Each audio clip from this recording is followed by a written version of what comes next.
penanganan lain banyak yang dilakukan oleh Polri, termasuk yang dijanjikan transformasi organisasi, layanan-layanan publik yang tadinya layanan yang dibuat sulit dibuat semudah Mas Andi. Saya itu maksudnya mengasumsikan saja, jadi mempermudah. Tadi saya mencontohkan bagaimana kalau kita merekrut Polri sekarang sudah pakai menggunakan handphone, jadi tanpa beranjak dari tempat duduknya dia udah bisa mendaftar untuk menjadi anggota Polri ya. Jadi sudah menyentuh dan berlaku kepada seluruh anggota Polri, termasuk transparansi pengawasannya. Jadi bagi kami CCTV yang melakukan pengawasan terhadap kinerja Polri adalah setiap orang yang HP-nya Android atau iPhone. Jadi siapa saja, misalnya ada polisi melakukan pungli, kongkolingkong, ada ini bayar, videokan saja, tak kirim. Jadi seberapa banyak CCTV yang melakukan pengawasan terhadap kinerja anggota Polri, sejumlah masyarakat yang memiliki handphone Android ya. Jadi kalau ada apapun ya, atau WA boleh juga melaporkan, Pak ada anggota Polri berselingkuh sama janda sebelah gitu, misal gitu ya. Ya, dan itu kita terbuka ya, terbuka untuk menerima laporan pengaduan.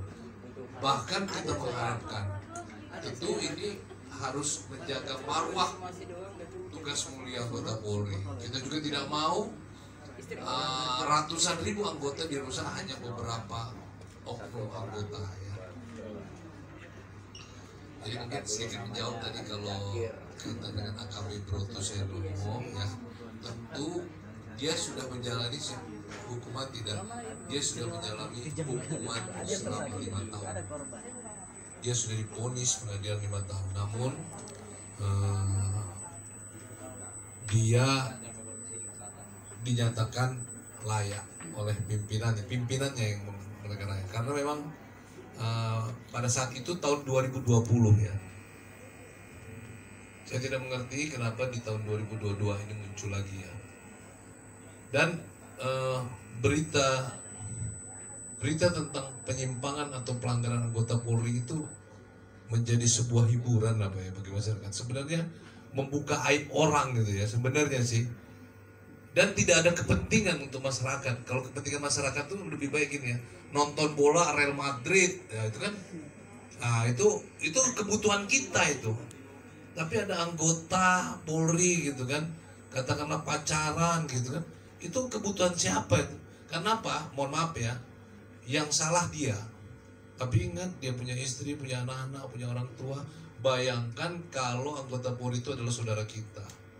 Dia yang berbuat, tapi dia punya istri, dia punya anak-anak, dia punya orang tua, dia punya paman, dia akan rusak semua. Nah itu namanya menurut saya membuka aib orang gitu. Dan itu bukan merupakan kebutuhan masyarakat, bukan sebuah informatif, bukan sebuah edukatif ya, tetapi ya nggak tahu menjadi entertain apa bagi media ya, jadi termasuk media online. Oke, itu ya. Iya. Yang pertanyaan pertama, Dinda Siswa Datu.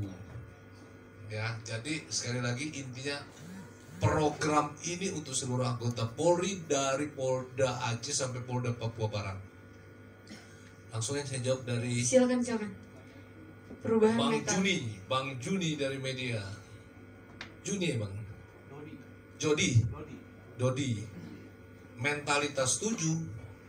Jadi mentalitas berdasarkan dari mentalitas anggota. Makanya tadi ya, oke, anggota yang sudah jadi anggota termasuk saya dirawat itu maksudnya tentu kalau kita panjangkan ini cerita ya, bahwa di Polri itu ada Watpers, perawatan personil, ada pembinaan mental ya, walaupun ada yang udah umur 30-40 ya, sholat Jumat itu sampai di halu-halu gitu kan.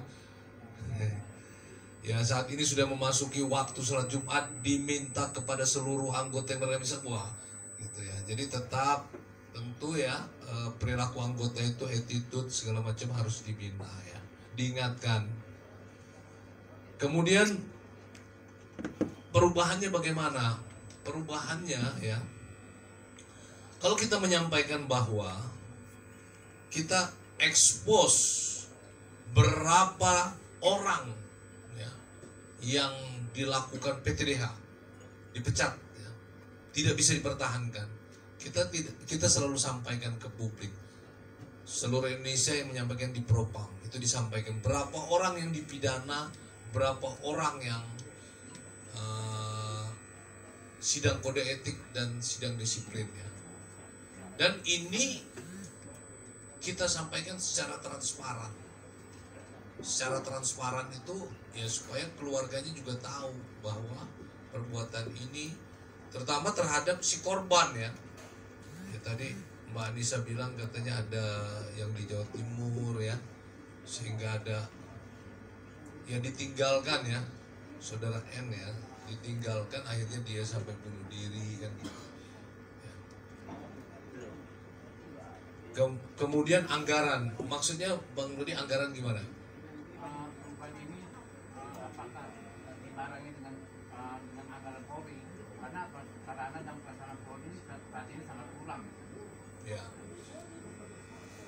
Perubahan itu, perubahan anggaran yang mesti yang mengerti keuangan ya. Anggaran itu jelas setiap tahun berubah ya, karena belanja ya. Misalnya ya, harga kertas ini paling saya contoh yang simpel ya. Harga kertas satu rib misalnya 25.000, Bang tahun depan 26 tuh harganya. Ya kan kira-kira. Harga pensil harganya 10.000 atau 3.000, tahun depan jadi 3.200. Itu yang dari kecil-kecil. Sehingga ketika anggaran sebuah organisasi meningkat ya, belanjanya nggak berubah, pasti anggarannya berubah, begitu kan Bang? Ya, jadi anggaran itu setiap tahun berubah karena perubahan harga setiap tahun. Belanjanya misalnya gini ya, hari ini saya belanja 3 gelas 3 aqua, tahun depan saya belanja 3 aqua, itu harganya beda Bang. Jadi belanjanya saya tetap sama-sama, tahun ini saya belanja 3 botol aqua, terus tahun depan saya juga belanja 3 botol aqua. Tidak ada perubahan, tapi pasti harganya beda. Ya, jadi anggaran itu pasti berubah. Apalagi ada program-program lain ya. Apalagi di polisi itu ada beli mobil, ada beli motor. Saya tadi nyontoh cuma kertas sama aqua. Nah, sementara organisasi Polri dengan jumlah 500.000 personil, bayangkan kalau satu baju satu pasang ini 200.000, ya kan, naik jadi 225.000. Kenaikan 25.000 kali jumlah anggota Polri, pasti naik dong Bang. Oke Bang, pasti berubah kan? Nah detailnya pasti orang keuangan yang ngerti. Tapi saya hanya memberikan gambaran perubahan itu pasti terjadi dan di sebuah kementerian, gitu ya. Mungkin itu yang baru saya jelaskan. Semoga bisa dimengerti. Masih ada sesi lain? Narkotika. Oh iya, sorry. Maaf, Bang Ferdi ya. Bagaimana menanggulangi narkotika? Jadi dalam menanggulangi narkotika tentu Polri tidak hanya semata-mata melakukan dengan konsep penegakan hukum ya. Tentu upaya-upaya preemptif ya. Preemptif itu adalah upaya-upaya yang sifatnya memberikan pemahaman terhadap anak-anak ya, anak-anak di sekolah, kemudian kelompok remaja tentang bahayanya narkotika. Tentu Polri tidak bekerja sendiri, tapi juga kerjasama dengan dinas kesehatan, juga dengan dinas sosial dan BNN ya. Itu menanggulangi narkotika. Orang taunya kalau habis narkotika mungkin dia fly, mungkin dia mabuk, udah itu sudah. Tapi tidak paham tentang ketergantungannya ya. Terus juga kita tentu juga bisa bekerja sama dengan kementerian atau kantor agama. Ya, kalau bicara tentang bahaya kesehatan, juga kita akan bicara tentang apakah narkotika ini merupakan barang haram atau tidak. Gitu ya. Coba bayangkan ya. Saya hanya membayangkan gini, mohon maaf, kebetulan saya Islam ya. Ada sebuah makanan ya, sebuah makanan yang dinyatakan haram oleh agama Islam, ya kan? Taat dia, tidak makan dia. Mau dia nggak sholat, mau apa, tapi disuruh kamu makan ini, nggak mau dia. Nah, bagaimana itu menerapkan itu narkotika yang sebenarnya haram juga sama dengan makanan itu, ya kan? Ada daging ternak itu ya tertentu ya, suruh makan, dia nggak pernah sholat, nggak pernah puasa, tapi suruh makan itu, haram kata dia, benar kan? Nah, bagaimana membuat keyakinan bahwa narkotika itu haramnya sama dengan itu gitu. Jijik haram gitu, barang itu gak dimakan tapi sabu disikat gitu ya. Nah, jadi kita juga bekerja sama ya, sama barang itu haram gitu. Jadi menanggulangi narkotika itu tidak hanya penegakan hukum, tapi juga upaya-upaya seperti preventif dan pencegahan, dan juga ada upaya rehabilitasi ya. Jadi sebenarnya yang musuh kita adalah pengedarnya ya. Pengedarnya, dimana kalau pengguna itu sebenarnya adalah korban ketidakpahaman. Ada juga yang istilahnya korban diajak kawannya dicekokin gitu ya. Banyak itu, terutama mohon maaf adik-adik wanita gitu ya, juga menjadi korbannya macam-macam gitu ya. Korban kekerasan, korban ya segalanya ya. Tolong dijaga, apalagi kehidupan dunia ini tidak sama dengan kehidupan saya di masa remaja, beda ya gitu ya. Tantangan beda ya. Tantangan saya remaja, saya tahun 88 ya gitu ya. Jadi udah berapa tahun yang lalu gitu. Kita itu tidak pernah kenal pacaran, termasuk saya gitu. Kenal sebulan kawin saya, Bang. Kalau anak-anak sekarang pacarannya 3 tahun baru kawin. Gitu, ya Pak, benar kan? Iya, saya kenal lewat telepon. Dulu ada namanya wartel, warung telekomunikasi. Pacarannya lewat telepon, disisihin gaji gitu kan. Udah kenal orangnya, dikirim foto, buka gitu. Nah pacaran sekarang beda gitu ya. Mohon maaf ya. Kalau boleh saya cerita satu kasus ya. Saya Kapolres di Palu, Sulawesi Tengah. Ketika kita razia, ya biasanya tuntutan masyarakat agar melakukan razia di tempat penginapan ini, tempat maksiat. Tahu nggak siapa? Yang satu laki-laki hidung belang, ya, pejabat pemerintah loh. Korbannya adalah anak SMP. Ya maaf, saya bukan menurunkan derajat perempuan, dia korban gitu ya. Korban hedonisme. Ya tentu juga karena memang orang tuanya juga broken home juga salah satunya ya. Tapi anaknya menjadi ini gitu, anak SMP ya. Di daerah Palu. Saya hanya kebetulan saya kabarnya dulu bagaimana kalau di Jakarta perbandingannya ya. Kota yang sudah metropolitan, Surabaya atau kota-kota besar lain. Saya kebetulan Kapolres di Palu seperti itu. Bisa membayangkan kehidupan ya gitu. Jadi yang satu adalah laki-laki karena ingin ya kepuasan kemaksiatan, yang perempuan untuk gaya hidup style. Karena ya mungkin gabung sama teman-temannya, handphonenya bagus-bagus, dia sementara tidak bisa dibelikan orang tuanya, dia mencari jalan pintas SMP kelas 2.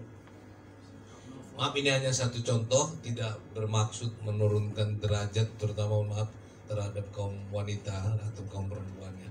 Saya hanya akan memberikan contoh kehidupan di negara Indonesia yang sama-sama kalau kita tidak jaga, kalau kita punya anak kita jaga, kalau kita punya adik perempuan kita jaga, ataupun kalau punya siapa-siapa, mari kita jaga, itu maksud saya.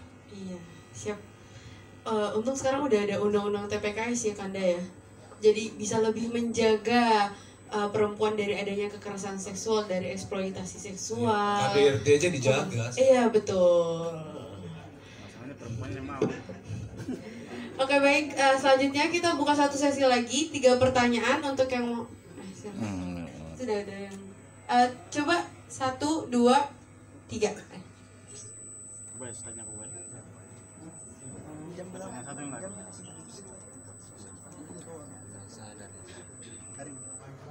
Harvard.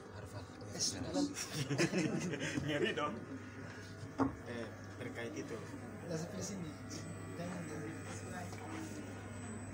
Ya. Assalamualaikum warahmatullahi wabarakatuh. Nama saya Ubay. Saya mahasiswa. Jadi mungkin langsung saja pertanyaan yang pertama, saya langsung merujuk ke Abangda, Direktur Eksekutif Ethos Institute. Mohon maaf karena saya lupa namanya. Yang pertama, Kanda sempat menyinggung persoalan restoratif justice. Sini yang ingin saya tanyakan bahwa perlu bagaimana penjelasan, karena begini, saya beberapa tahun yang lalu itu pernah konsen di salah satu kasus. Kebetulan saya mahasiswa, pernah kuliah di Ternate. Saya pernah konsen di salah satu kasus, yaitu kekerasan seksual. Saya bersama beberapa kawan-kawan saya konsen di kasus kekerasan seksual. Dan kami menemukan beberapa permasalahan itu. Mereka coba menggunakan ini asas restoratif justice ini atau keadilan restoratif. Ini menurut saya ini gila, kasus kekerasan seksual menggunakan keadilan restoratif. Jadi gitu, mungkin saya butuh penjelasan dari Kanda yang sudah punya banyak pengalaman tentang berbagai macam permasalahan. Sebenarnya permasalahan apa saja yang bisa menggunakan jalur keadilan restoratif dan apa-apa saja yang tidak bisa begitu. Misalnya kekerasan seksual ini kan gila kalau menggunakan jalur keadilan restoratif. Itu yang pertama. Yang selanjutnya saya ingin langsung saja kepada Bapak polisi ya. Saya lupa namanya. Langsung saja Bapak polisi yang terhormat. Saya mohon maaf. Jadi begini.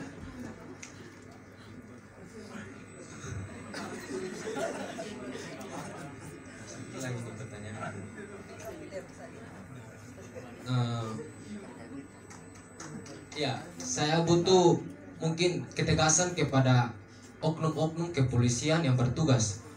Karena begini, kembali lagi, karena beberapa pengalaman saya dalam kasus kekerasan seksual, butuh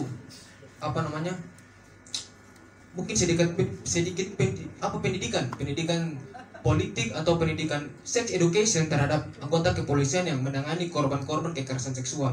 Karena ketika kita membawa mereka untuk melapor, itu dicecar pertanyaan yang sangat menyakiti atau menyinggung psikologi korban gini loh Bang. Saya banyak pengalaman kayak gitu. Bahkan sebelum saya berangkat ke Jakarta, itu ada 2 kasus atau 3 kasus atau 4 atau 5 begitu. Dan itu pelakunya oknum kepolisian. Mohon maaf, oknum kepolisian yang sempat Bapak singgung tadi bahwa yang melakukan kekerasan satu, yang pelakunya satu, dia bisa mencederai beribu anggota kepolisian. Jadi saya harap butuh ketegasan terus sex education tadi terhadap oknum-oknum kepolisian. Khususnya mungkin kita di Maluku Utara mungkin. Karena banyak sekali. Apalagi Jakarta yang beberapa waktu yang lalu saya membaca data-data tuh Jakarta banyak, Surabaya tadi Bapak sampaikan, terus kita Maluku Utara. Mungkin itu saya kembalikan. Assalamualaikum warahmatullahi wabarakatuh.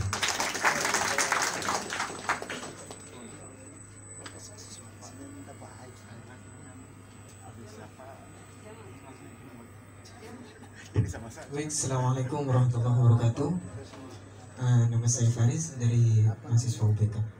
Baik, langsung saja terhadap poin tadi Pak Kapolri menjelaskan tentang bagaimana pembuatan SIM, kira-kira seperti itu. Nah, sudah tidak asing lagi begitu ya, dalam bagaimana baik itu di lingkup daerah ataupun di lingkup pusat, dalam bagaimana di Samsat itu sendiri, itu sudah tidak asing lagi bagaimana di situ ada permainan, kira-kira seperti itu. Kasarnya itu pungli, kira-kira seperti itu. Artinya sosialisasi terhadap masyarakat bagaimana pembuatan SIM itu, karena memang mereka berpikir dipersulit, disitulah masyarakat mengambil jalan pintas dengan harga yang berbeda. Nah, di situ sudah tidak asing lagi baik itu lingkup daerah ataupun pusat. Ya mungkin tadi bisa lewat dengan online. Apakah masyarakat Indonesia semuanya bisa memakai online? Kan kira-kira tidak bisa semuanya. Nah, bagaimana penyelesaian hal seperti itu? Dan juga jika tadi mengatakan bahwasanya Bapak memaparkan pemantauan CCTV dari Kapolri adalah seluruh masyarakat, bagaimana mungkin Polri sendiri tidak bisa mengawasi masyarakat, kemudian mau mengawasi masyarakat, mengawasi anggotanya sendiri, kemudian mau mengawasi masyarakat? Kan bagaimana? Artinya cukup betul ini tentang tema setapak perubahan. Artinya masih dalam satu langkah dalam presisi ini. Kenapa tidak berlari saja presisi ini? Kira-kira seperti itu. Dan juga yang selanjutnya saya ingin bertanya terhadap pemateri Bang Etos itu. Nah, banyak kira-kira tentang oknum Polri yang mana di sini sering terjadi salah tangkap, kira-kira seperti itu. Apakah kurang fasilitas Kapolri ini dalam melaksanakan tugasnya, dan juga apa yang mendasari sehingga terjadinya salah tangkap, kira-kira seperti itu, sehingga banyak viral, sehingga keresahan untuk bagaimana melapor itu sangat minim gitu. Kira-kira seperti itu. Sekian, wassalamualaikum warahmatullahi wabarakatuh.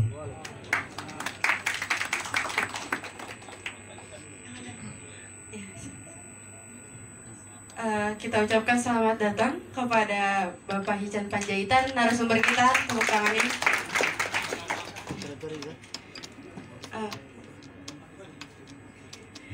Oke, satu lagi pertanyaan dari perempuan. Baik, terima kasih atas waktunya. Bismillahirrahmanirrahim. Assalamualaikum warahmatullahi wabarakatuh. Yang saya hormati ada Kakanda Ramadan, ada Kakanda Iskandar, mohon maaf, dan ada Kakanda Arvin Marta.